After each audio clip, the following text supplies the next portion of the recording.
Hey everybody, coming back to this, we didn't leave you halfway off. That's why it's important to understand, to look at both sides, even though it looks disappointing on one side. Look at the fullness of these opinions because they apply to every American.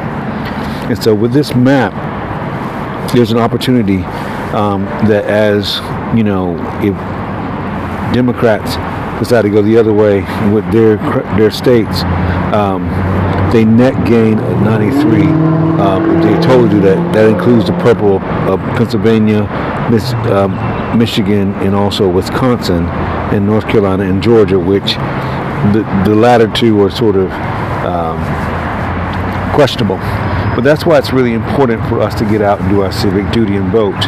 Alone in not just alone in Georgia, there are 1 million black people that are not registered to vote. So we don't take this for granted, especially at this time. We need to be able to get together and coalesce to get there because we have an opportunity to push things in the right direction. And so that's why don't get discouraged over a few people that think whatever they think. The country was not designed to be ruled by the few. It doesn't matter what you think.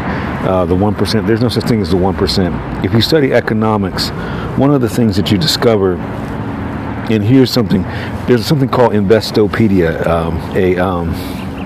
It's a website, and it talks about finance. It talks about the 1%ers that you think on Wall Street. They need your money. They need your money. You don't need their money. They need your money. Wall Street spends a lot of money for Main Street, which is you.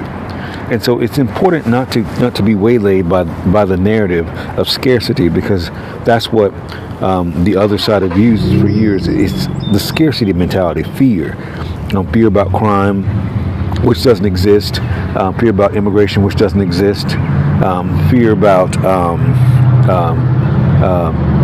kinds of things, and it's just myths that they created. One of the things that they did with the media back with Reagan and Nixon. Reagan and Nixon hated blacks and hippies, and so they used the media to try to scare people into voting.